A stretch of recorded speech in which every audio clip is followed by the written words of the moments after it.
Je vous remercie. Alors, je pense que vous m'entendez? Ça fonctionne bien? Parfaitement. D'accord. Enfin, je vous remercie pour cette présentation. Et en effet, je dis bonjour à tout le monde et je remercie les organisateurs d'avoir retenu ma communication dans le cadre de ce colloque. Heu, J'aurais souhaité être parmi vous, comme cela m'est arrivé, quelquefois dans la formation en fait, et puis dans d'autres manifestations. Donc, je salue, le professeur, Rodika Alenquer qui m'a souvent, invitée à venir en Polynésie et puis les autres collègues, que j'ai eu l'occasion de croiser. Mais en effet, les obligations, administratives font que je n'ai pas pu me déplacer cette fois-ci.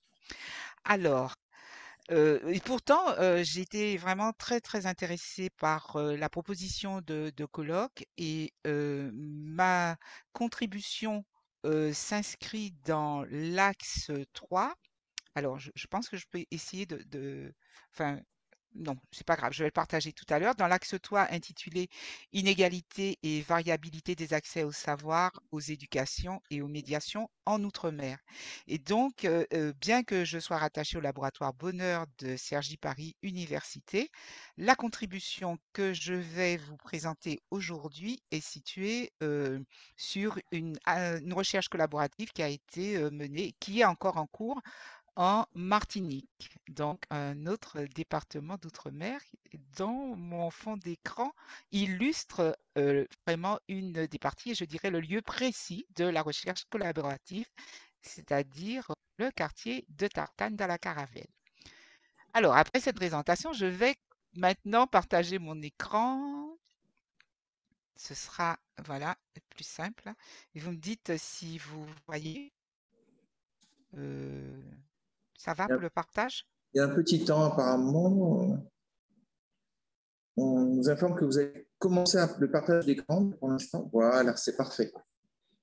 Oui, j'ai quelques photos, alors c'est un peu lourd. Peut-être que je vais le mettre en En projection, diaporama, ouais. en diaporama. Ça va, ça passe. Il y a toujours un petit décalage. Parfait. Bien. Alors, Oui, justement, comment ça va? excusez-moi. Oui, Oui, on vous... du coup, je vous vois un peu moins, mais quand même, je vous ai à côté, donc c'est bon. Alors, ma contribution est intitulée Médiation didactique et formation des conseillers des institutions pour un meilleur accompagnement des jeunes en risque de décrochage social en Martinique. Et le fond d'écran ne va pas durer longtemps, mais il souligne en fait ce que m'a inspiré au point où nous en sommes dans cette recherche collaborative, le, je dirais la dynamique qui a été engagée. Alors, je vous propose donc de vous présenter hem, ce que représente ce fond d'écran, en termes d'inspiration, littéraire et oui, c'est ça, de la littérature inspirée d'Édouard Glissant. Je vais vous dire pourquoi. Ensuite, je vais faire un point sur, la situation, on va dire, l'approche, de départ, la situation de départ que j'ai rencontrée en Martinique et qui a, suscité cette recherche collaborative. Dans un second temps, un troisième temps, je vais vous présenter du coup le dispositif qui a été mis en place dans le cadre de cette recherche. Et enfin, nous allons, voir un peu les développements théoriques en termes donc d'accompagnement, de formation ou de médiation didactique. Alors, voilà. Je parle en fait de poétique de la relation parce que, et là, bon, je ne sais pas le public auquel je m'adresse, mais en tout cas, j'ai repris l'extrait d'Édouard Glissant qui me sert de référence parce que l'action qui a été menée a entraîné une dynamique dans un quartier et c'est ce dont je vais vous parler autour de la création d'une bibliothèque solidaire et sociale. Euh, Cela m'a fait penser à cette poétique de la relation dont parle Édouard Glissant, parce que il s'agit finalement d'envisager cette relation en articulant les savoirs fondamentaux de l'école qui sont nécessaires aux jeunes pour pouvoir s'insérer dans le monde professionnel, mais également les savoirs propres au monde professionnel et les attendus que les conseillers devraient chercher à solliciter chez eux. Euh, Elle s'appuie également, cette présentation et cette réflexion, sur cette poétique de la relation au sens propre d'Édouard Glissant quand il dit qu'il n'y a pas de puissance que dans la relation, mais cette puissance est celle de tous. C'est-à-dire qu'il y a eu une dynamique créée autour de l'action. Et donc là, j'ai repris vraiment l'extrait d'Édouard Glissant dans Écrire la parole de nuit. Il nous dit, on appelle cela la parole éclatée. Cette parole éclatée, qu'est-ce qu'elle veut dire? Qu'il ne suffit pas de comprendre une culture pour la respecter vraiment. Pour cela, il faut accepter que cette culture vous oppose quelque chose d'irréductible et que vous intégriez cet irréductible dans votre relation à cette culture. Et le jour où les humains ou les humanités auront commencé à comprendre cela, je crois que la poétique de la relation commencera vraiment d'être mise en œuvre. J'ai eu l'impression que c'était ce qui se passait dans ce quartier de Tartane, autour de cette bibliothèque solidaire et sociale. Et c'est pour cette raison que j'y fais référence, mais également pour la formation des conseillers, qui souvent ne s'intéressent pas beaucoup à la culture des jeunes et de ceux dont ils ont envie. Voilà, c'est un peu mon point de départ et presque la fin. Maintenant, la situation de départ, c'est celle qui existe en Martinique et qui m'a interpellée lorsque la suivant la pandémie de Covid-19, on a vu se créer des tensions sociales, et pas seulement en Martinique, hein, dans d'autres départements d'outre-mer également, très violentes et qui impliquaient également surtout beaucoup de jeunes. Il y avait bien entendu des adultes avec des revendications syndicales ou autres, mais il y avait beaucoup de jeunes. Et personnellement, j'étais sensible à cette participation des jeunes dans ces différents mouvements. C'est ce que j'ai appelé le mois chaotique de novembre 2021, donc ça fait un an. La situation ou l'obligation de vaccination n'étant finalement qu'un prétexte à cette dynamique de revendication qui a pu voir le jour. Ma question était, qu'en était-il finalement de ces jeunesses dans toutes ces conditions? Et comment est-ce qu'on pouvait, s'intéresser à cette jeunesse, à comprendre, vraiment ce qu'ils pouvaient vivre? Et lorsque je me suis rapprochée d'une collectivité qui est donc celle de la Trinité pour essayer de comprendre au moins cette jeunesse de Trinité que je pouvais fréquenter, la municipalité m'a, elle, également souligné son question qui était: comment s'approcher des jeunes, comment appréhender leurs revendications et comment les aider à s'engager finalement dans une action citoyenne. Donc, c'est le point de départ, hein, de cette recherche collaborative qui leur a été proposée, me permettant, moi, d'avoir accès aux jeunes, de discuter avec eux, de chercher à les comprendre, et puis, à partir de là, de proposer des pistes d'action à la municipalité.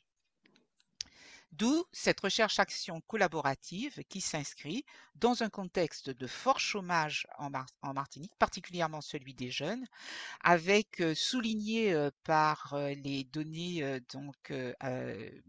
ministérielles que ce chômage était doublé d'une sous-qualification. Donc, ceci constitue finalement des éléments à prendre en considération, à prendre en compte lorsque j'allais aborder les jeunes. Donc, aller vers les jeunes, c'était d'ailleurs l'une des propositions en termes de projet de recherche, enfin d'appel à projet qui avait été proposé par le ministère. Mais c'est aller vers les jeunes, je pense que je l'avais également avec la pratique d'un entretien que j'élaborais progressivement en travaillant beaucoup avec des décrocheurs depuis déjà quelques années. Ce que je peux dire pour aller rapidement, pour qu'on arrive au cœur de ma présentation d'aujourd'hui, c'est qu'on a observé quelques résultats probants dans la première partie de la recherche qui s'est menée jusqu'en juillet 2022 où on a pu mener à partir de ces entretiens, après avoir discuté avec les jeunes et identifié leurs besoins, euh, on a pu réaliser une action de formation de brevet d'aptitude aux fonctions d'animateur, qui était l'une de leurs demandes. On a pu, avec un résultat vraiment intéressant, on a eu une personne qui n'a pas réussi à avoir la première partie du brevet. Les autres, en juillet, ont pu concrétiser et certains ont maintenant leur diplôme complet. Il y a eu également, et c'est le point sur lequel je vais insister aujourd'hui, la redynamisation. Vraiment, on a fait revivre l'association des résidents du quartier, l'association Les Cacaoyers, et je vais vous en parler tout à l'heure. Nous avons été soutenus dès le départ par le bailleur social qui est la CIMAR. Donc, en juillet, on se retrouve avec cette dynamique et pour la demande de la municipalité qui était la constitution d'un conseil des jeunes, nous avons donc vraiment constitué et élaboré le dispositif expérimental pour repérer aussi ces jeunes qui étaient prêts à s'engager au niveau de la municipalité. Le point de départ en juillet a été fait avec un groupe de 7 jeunes pour lesquels il y a eu donc l'entretien et c'est à partir, enfin pas qu'un entretien, il y a eu un premier entretien, mais c'est celui sur lequel je vais revenir tout à l'heure et très rapidement. Et ensuite, à partir de cet entretien, il y a eu une élaboration vraiment du dispositif en termes de suivi dans les activités et dans les demandes de soutien qu'ils pouvaient faire. Donc, un maillage d'actions que nous avons pu créer, des partenariats et l'inscription dans les politiques attendues par la ville. Et c'est là où je vais aller un petit peu plus vite. Les objectifs du dispositif qui sont toujours les mêmes jusqu'à présent sont premièrement de comprendre, de connaître, mais de comprendre avec leur concours les problématiques des jeunes. Alors du quartier qui nous intéresse, mais du coup, l'ambition, c'est quand même d'aller plus loin. Ceci, c'est bien dans l'optique de la prévention du décrochage, mais surtout pour renforcer un raccrochage et une inscription sociale des jeunes. Ceci m'a amené à développer un entretien que j'avais déjà conçu, surtout pour des professionnels et sur l'accompagnement des professionnels, qui est l'ICDP. C'est l'entretien en autoconfrontation à visée de didactique professionnelle. Et j'ai rajouté donc ce jeune pour le J signifiant qu'il s'intéresse maintenant aux jeunes. Et je vais vous préciser, c'est sur quoi je vais vous préciser en quoi il devient spécifique des jeunes. Ensuite, il y a bien entendu une analyse de la situation de chaque jeune, de ses compétences de potentialité, favorisant des prises de conscience de ses capacités pour développer une confiance en soi, restituer l'estime de soi et la capacité d'agir, l'empowerment. On arrive maintenant, et là je ferai une autre référence à un autre poète antillais et martiniquais, à envisager l'homme debout de Césaire. Vraiment, plus je discute avec les jeunes et quand je les vois se transformer, je vais vous en prendre quelques exemples récents, je me dis que là, on a des illustrations de l'homme debout dont parle Césaire. L'idée, c'est de permettre à ces jeunes de se construire un vrai parcours personnel, professionnel, mais également un parcours de vie pour s'inscrire dans la communauté et de les accompagner tant qu'ils en auraient besoin. Et c'est là où il y a également euh, une évolution du premier type d'entretien que j'avais. Très rapidement. Heu, donc ce que je viens de vous dire, en fait, est résumé ici sur la chronologie, jusqu'en mai 2022 qui a vu donc la formation BAFA et la proposition vraiment, du projet collaboratif, aux instances, dans la structure, on va dire, réponse à appel à projet. Donc, la première rencontre avec les jeunes, ça a été en décembre 2021. En janvier 2022, j'ai commencé le type d'entretien et là, les jeunes m'ont demandé ils aimeraient bien me dire un petit peu où ils en sont après. Donc, nous avons commencé un suivi d'entretien.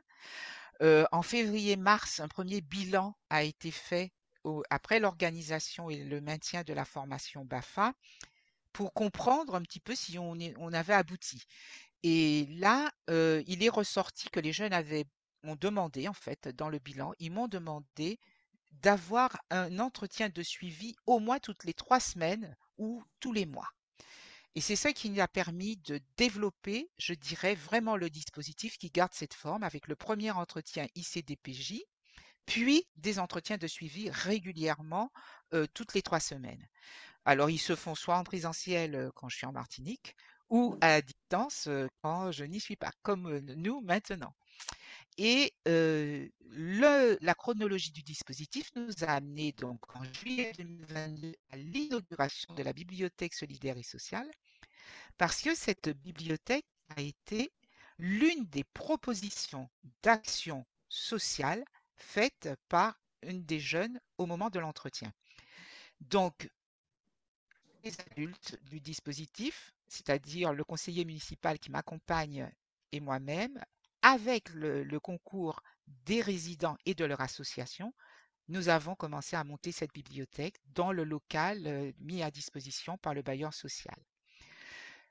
En août, nous avons déposé un nouveau projet plus structuré avec la participation d'intervenants pour animer cette bibliothèque, avec le concours de librairies qui nous ont soutenus en nous donnant des ouvrages récents et avec le concours de différentes institutions qui nous ont donné des livres. Donc la bibliothèque qui maintenant vraiment, je pense, mais je n'ai pas les tout derniers chiffres, mais quand je suis partie de Martinique il y a 15 jours, elle tournait autour de plus de 2000 livres dans une petite bibliothèque solidaire et sociale. Mes photos que vous allez voir tout à l'heure ne sont, on va dire, plus du tout d'actualité. C'était vraiment le tout début.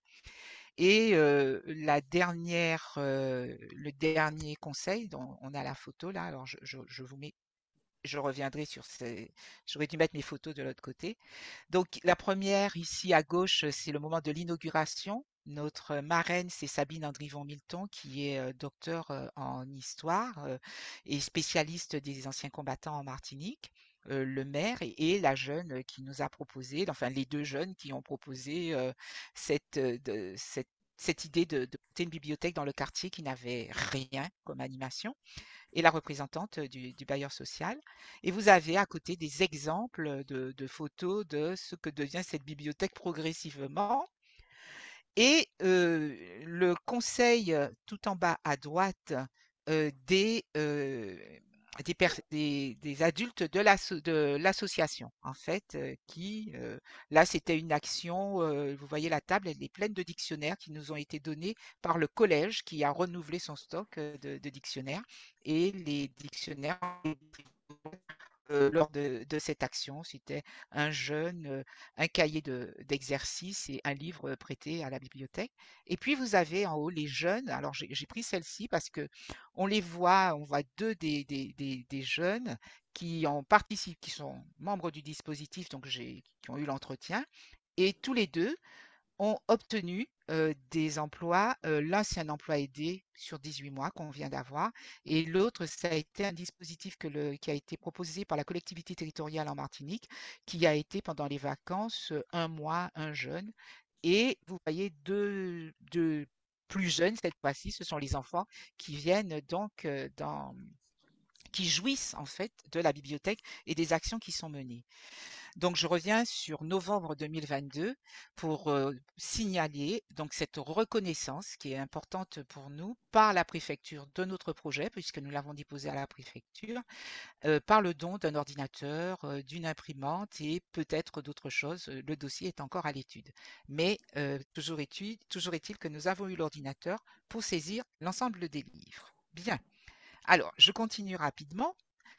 Pour arriver, sur, bah, ça je vous en ai déjà oui, alors, j'ai déjà parlé du début, en termes d'action de BAFA, mais ce qu'il faut souligner du point de vue, pour nous, de réflexion théorique, c'est qu'on a un maillage, d'où, mon fond d'écran, du début là, qui correspond à cette poétique de la relation de glissance, c'est qu'on a vu se dessiner un maillage avec un partenariat efficient dans la mesure où on a vraiment des jeunes qui sont restés accrochés soit à l'école parce qu'ils étaient lycéens ou à l'université, soit dans leur action professionnelle, ils ont trouvé une action dans laquelle ils pouvaient s'inscrire et ils n'ont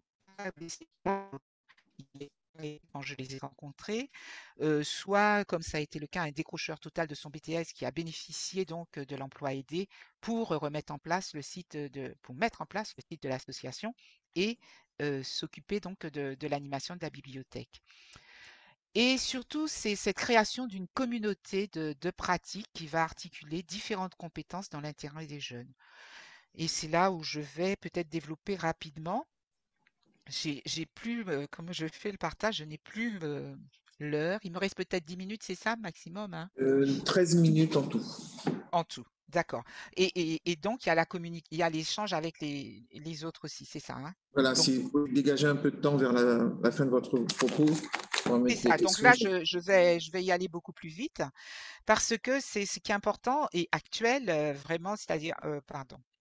Ce qui est vraiment de ce mois-ci, c'est qu'on a maintenant une quarantaine de jeunes qui sont passés dans le dispositif avec différents types de raccrochages ou on pourrait dire d'évitement du décrochage et d'inscription sociale à travers donc un emploi jeune, un emploi aidé, des embauches pour certains, des reprises d'études ou des cours mieux adaptés avec par exemple un jeune qui a, après l'entretien, qui a réussi à son test d'entrée à l'armée. C'était ce qu'il voulait pour pouvoir continuer. Un autre qui a été retenu finalement dans une grande école en France pour continuer son parcours avec déjà, bon, il est en stage dans une grande entreprise d'assainissement des eaux, c'était ce qu'il avait choisi, alors qu'il était dans la logistique au départ.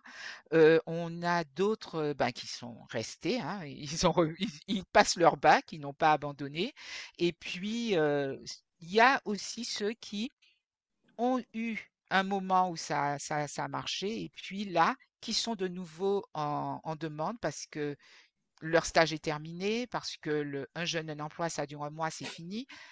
Et du coup, ce qui est important, c'est que ils reviennent vers nous. Ils nous demandent maintenant qu'est-ce qu'on peut faire? Comment est-ce qu'on peut continuer? Et là où c'est important dans notre partenariat, c'est qu'en août, nous avons dans le réseau des mentors, voilà, c'est ce que je voulais vous présenter. Ces petits carrés, ces petits losanges représentent finalement tous ces partenariats. On a dans le mentor des chefs d'entreprise qui sont prêts à accompagner les jeunes, soit en les prenant en stage, soit en les embauchant.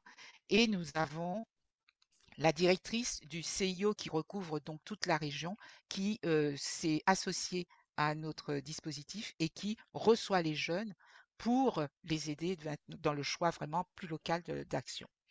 Rapidement, la question du dispositif qui nous a permis ce développement, en fait, s'est inspirée de cet entretien en autoconfrontation dont je vous parlais et les cadres théoriques pour cela, alors je ne sais pas si c'est assez gros, j'ai voulu tout mettre sur la même vignette, sont inspirés de la conceptualisation dans l'action de Gérard Vergniaud, dans lequel on peut considérer que un enseignement efficace, par exemple, comporte nécessairement une part de confrontation de l'apprenant à des situations dans lesquelles celui-ci est conduit à développer des conduites nouvelles.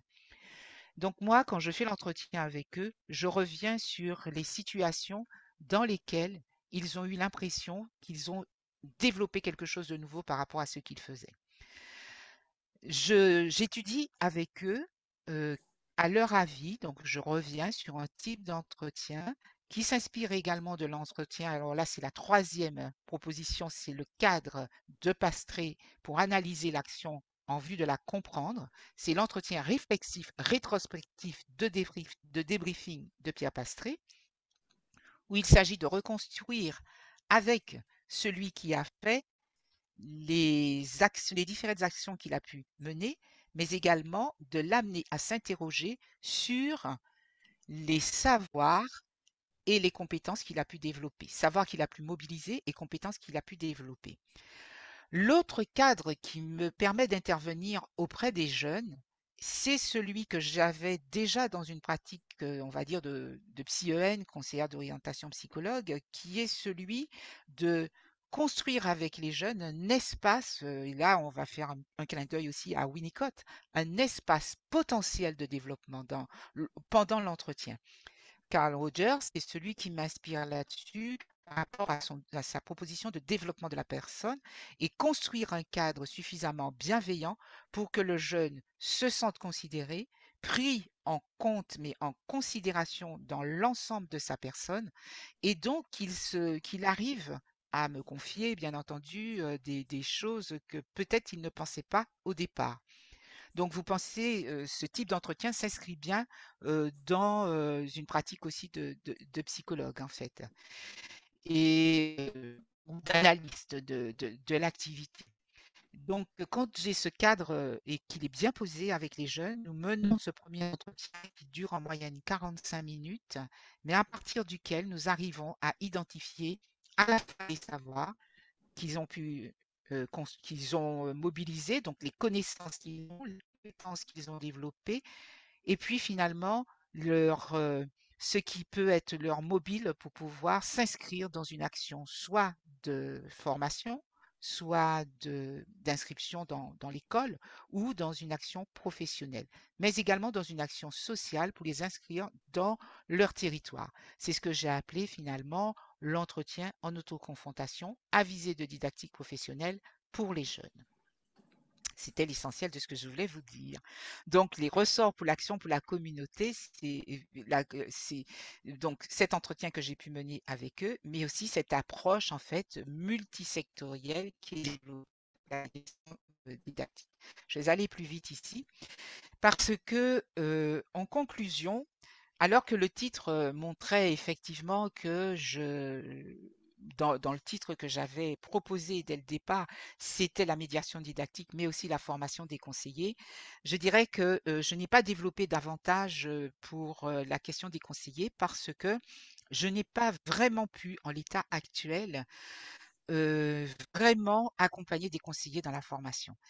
Ce qui Autant les personnes, de l'association, les parents, les professionnels, par exemple l'artisan qui nous a monté nos étagères, dans la bibliothèque, le personnel, aussi de la municipalité, parce que la bibliothèque a fait des petits. Il y a maintenant 3 bibliothèques solidaires et sociales sur le territoire, dans d'autres quartiers, et donc les conseillers de ces autres quartiers sont aussi, venus avec nous. On les a vus sur la photo, tout à l'heure, pour comprendre comment on avait fait. Et donc, il y a cette demande, elle se prolonge. Et je n'ai pas vraiment pu former les conseillers.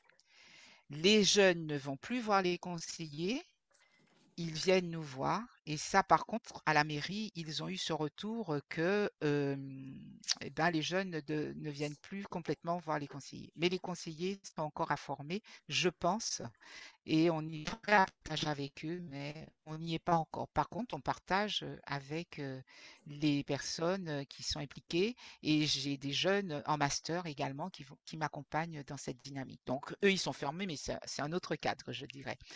Donc, pour construire cette communauté à l'échelle d'une ville, on constate que le point commun à toutes ces actions, c'est l'intention, le désir de comprendre l'autre, de partager, d'informer, d'accompagner le développement des jeunes pour qu'ils soient à l'école, à l'université, ou ailleurs, et que donc les leviers sont bien l'information, l'éducation, mais la co-construction des moyens de vivre ensemble pour une éco-responsabilité. Donc ça renvoie bien à ce disant. Et vous voyez où j'en suis de la communication, c'est le point qui reste encore à développer.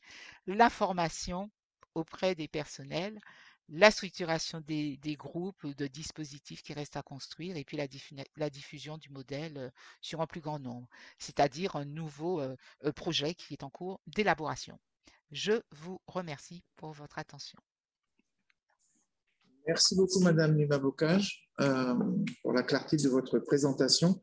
Avant de passer la parole aux personnes à la fois présentes ou distantes, je voudrais juste vous remercier de votre présentation et surtout d'avoir réussi un tour de force, selon moi, moi qui suis en biologie, c'est d'avoir mis un peu de poésie dans nos propos, et il n'y en a peut-être pas suffisamment. Donc, merci aussi pour ça, sans même parler des références littéraires auxquelles vous avez fait allusion. Donc, merci pour ça. Je passe maintenant la parole aux personnes présentes, si vous voulez intervenir, présentes ou distantes. Est-ce qu'il y a des questions? Alors, c'est toujours un petit peu difficile de démarrer, mais jetez-vous à l'eau, Madame Nima Bocage.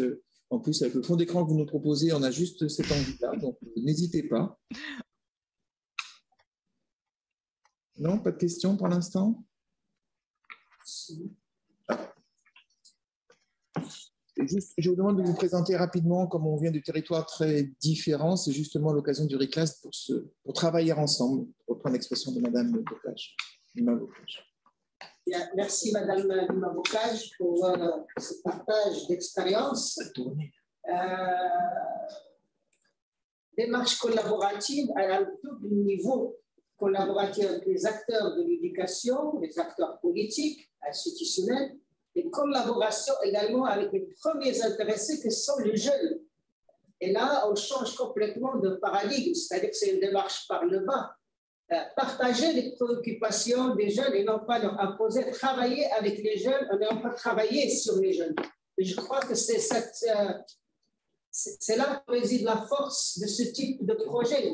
Du moment que les personnes se sentent impliquées, respectées, je crois que le secret de cette politique de la relation, il résiderait peut-être là, et c'est vraiment un très joli modèle pour les travaux, pour et la recherche, et la formation, et l'accompagnement des jeunes. Encore merci, madame. Je vous remercie beaucoup pour votre intervention et pour vos encouragements. Et vous avez touché du doigt, je dirais vraiment, le cœur de ce qui fait on va dire, le fait qu'on soit quand même en réussite. Personnellement, je ne m'y attendais pas, hein, vraiment. Moi, mon souci quand j'ai proposé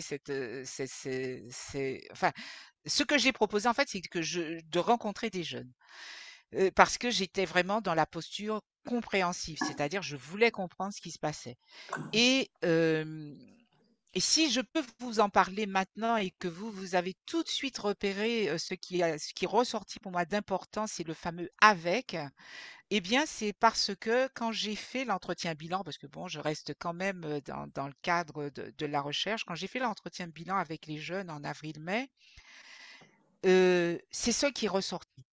Ils m'ont dit, avec leurs mots, hein, alors bon, je n'ai pas tous les verbatim, là, je n'avais pas l'intention de les présenter pour l'instant, mais ce sont des entretiens bilan, ils le savent, ils m'ont dit oui, oui, c'est pour, donc si c'est enregistré, il y a tout.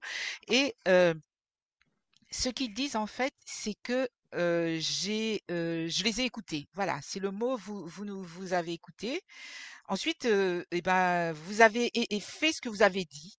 Donc, quelque part, ils n'ont pas été, je ne sais pas si c'est trompé, mais en tout cas, j'ai fait ce que je leur ai dit. Et quand j'ai pas pu, je leur ai dit. Donc ça, ils ont apprécié. Ensuite, ce qu'ils soulignent également, c'est le fait que, que, que quand ils en ont besoin, eh bien, on leur répond. Voilà, c'était ça leur expression. On leur répond. Parce qu'en face, on ne leur répond pas.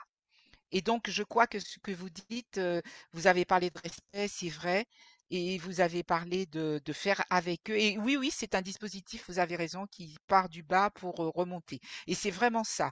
Quand la nuance que j'ai pu apporter à mon type d'entretien est issue de la rencontre que j'ai eue avec les jeunes. Et ça, je le leur ai dit, hein, ils étaient très fiers. Oui, je vous remercie. Merci pour votre réponse. Une question? Oui, Monsieur Bernard. Oui, alors, j'ai pas de question. On se connaît avec lui. Je suis François-Xavier Bernard de l'Université Paris. Ah, c'est François Xavier, d'accord, oui. Oui. Bonjour. Donc, c'était simplement pour te saluer, Lynn. Et puis, Oui, bonjour François. j'aurais effectivement apprécié qu'on se connaisse sur place.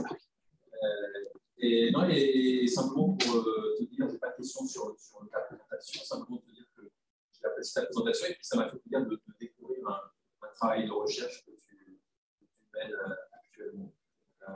Et que je trouvais très, très intéressant. Voilà, c'était simplement pour dire ça. Oui, merci François-Xavier. Alors, donc, effectivement, comme tu vois, je suis restée sur vraiment cet aspect beaucoup plus relationnel au sens de la présentation des résultats et je ne suis pas rentrée dans le détail technique de mes outils parce que ça pourrait Non, être roboratif. oui, oui, non, mais c'est très bien. Mais, et c'est effectivement une action que je pense que aujourd'hui, je peux dire elle se prolongera. Voilà, j'ai vraiment quand je dis aujourd'hui, c'est-à-dire ce jour, pour nous, j'ai reçu, des réponses positives, par rapport au fait qu'on puisse continuer l'action. Parce que vous voyez, hein, en termes de projet, si toutefois on associe des masters ou la visée de la formation, vous avez vu, ça a été la limite parce que, le soutien uniquement municipal, c'était pas suffisant et donc là, il est possible qu'on ait une autre dynamique qui nous permettrait vraiment, de rentrer dans la formation. Merci. D'autres remarques, questions? Non? Permettez-moi, Madame l'avocat, de faire une espèce de remarque-question, justement. J'ai toujours un peu de Oui. mal à choisir entre ces deux aspects. Moi, je trouve que votre présentation est particulièrement intéressante parce qu'aussi, elle propose une solution, si j'ose dire. C'est un peu, peut-être que je vais au-delà de ce que vous vouliez dire, mais en tout cas, un outil. Je parle de la bibliothèque sociale et solidaire. Et j'ai été très impressionné que j'ai une question que j'avais notée et juste après, vous y avez répondu. C'était qui était à l'origine de cette proposition d'outil, cette fameuse bibliothèque. Donc, vous avez répondu en disant que c'était une jeune dans le cadre des entretiens que vous avez menés. Et je t'ai juste impressionné justement par ces propositions dans la mesure où on est souvent à la recherche justement d'outils qui permettraient, et on disait tout à l'heure un peu descendant, on disait moi je vais vous expliquer quoi faire. Et là j'ai été très impressionné de voir que finalement c'était une jeune que vous interviewiez qui a fait cette proposition d'outils de bibliothèque sociale et solidaire.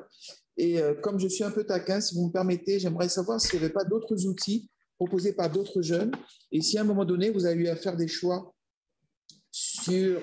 Donc, si oui, si vous voulez faire des choix sur ce que j'appelle les outils de manière très respectueuse, hein, parce que je crois qu'on a besoin parfois de choses très, très Alors fonctionnelles. oui, alors c'est vrai que je suis allée un peu vite sur cet aspect. Dans l'entretien, en fait, j'avais, 3 types de questions. La première, qui correspondait à ce que j'ai présenté, hein, dans l'approche en termes de conceptualisation de l'action, entretien de débriefing, de Pastré, puis l'entretien en termes d'orientation. À partir de ça, qu'est-ce que tu souhaiterais faire? Quel type de formation? Et là, et puis cette troisième dimension qui relevait de l'inscription sociale et de ce qu'il pourrait faire pour être dans la municipalité. Ça, c'était entre guillemets mon contrat à moi avec la municipalité. Et dans l'entretien avec les jeunes, comme je fais un entretien en tant que psychologue aussi avec eux, ben, ce qui devait être rendu, c'était justement cette partie, au moins, en termes d'engagement. Alors, pour répondre, la jeune n'a pas pensé le dispositif comme ça. Effectivement, ce qu'elle m'a dit, c'est dans le quartier, on n'a rien du tout. Et moi, je pourrais quand même, je pense qu'il faudrait qu'on puisse faire la lecture avec les plus jeunes parce que il faut des mots pour parce qu'il y avait quand même la question de la violence, hein, c'était mon entrée à moi. Donc, qu'est-ce qu'on pourrait faire pour que les jeunes ne soient pas comme ça, à ne rien faire? Elle me dit, c'est parce qu'on n'a pas d'action dans le quartier. Il n'y a rien pour les jeunes. On pourrait déjà faire des petits ateliers avec les plus jeunes, les tout petits, pour ben, leur lire des histoires, leur faire découvrir le livre, etc. Et je dirais que le produit de la bibliothèque solidaire et sociale est une co-construction à différents niveaux. La conception de la bibliothèque telle qu'elle apparaît comme ça, dans ce local qui est celui de l'association, elle est venue effectivement d'une proposition que j'ai faite avec le conseiller municipal à partir de cette demande de cette proposition de la jeune de faire lire les petits du quartier et qu'elle, elle allait s'engager à le faire. D'ailleurs, sur l'une des photos, on la voit avec les jeunes et là, je l'accompagne dans l'animation des ateliers avec les jeunes.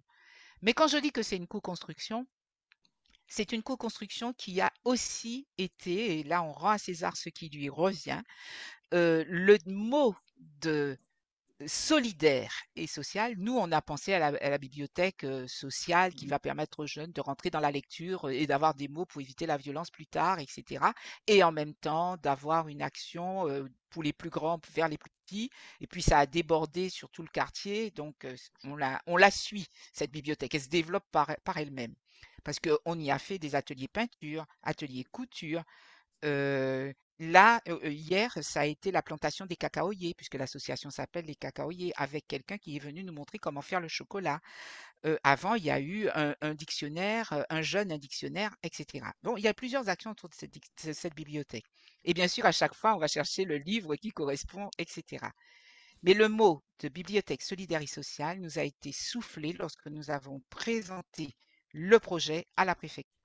Et c'est la sous-préfète à l'égalité des chances qui nous soutient dans cette action, qui nous a dit, mais c'est une bibliothèque solidaire et sociale que vous faites.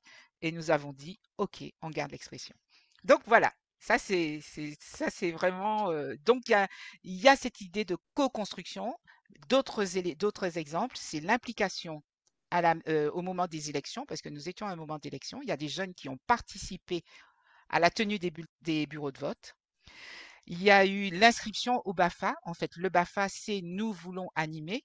Donc, ils ont été ensuite animateurs dans les structures périscolaires.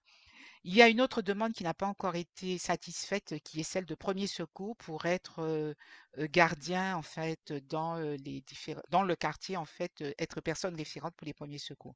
Donc ça, ce sont des idées qui sont issues des propositions des jeunes. On a aussi quelque chose avec l'environnement, sans que ça soit très très clair autour de, ben, on aimerait faire quelque chose par rapport au problème des algues que nous avons et du trait de côte. Donc, ils sont inscrits dans leur territoire. Très Voilà, bien. je pense que j'ai répondu. Ce ne sont pas des dispositifs ad hoc, mais effectivement, ce sont des idées qui viennent d'eux et il y a une co-construction sur la question du dispositif. Ça reste adaptatif. Bon, Oui. j'avais encore plein d'autres questions, Madame Bocage, mais malgré toute la bienveillance dont je dois faire preuve à votre égard et à Non, mais laquelle c'est bien. vous engagez, je vais devoir passer à l'intervention suivante. Nous resterons de toute façon attentifs à la suite de vos travaux. En tant que formateur INSPE, moi, je suis très intéressé par ces questions de formation, bien évidemment. Pas uniquement, bien sûr, mais aussi. Donc voilà, en tout cas, ce qui me concerne, je resterai attentif à vos prochaines publications sous une forme ou sous une autre. Merci pour votre intervention et surtout la clarté et la Merci beaucoup. richesse de vos réponses. Merci.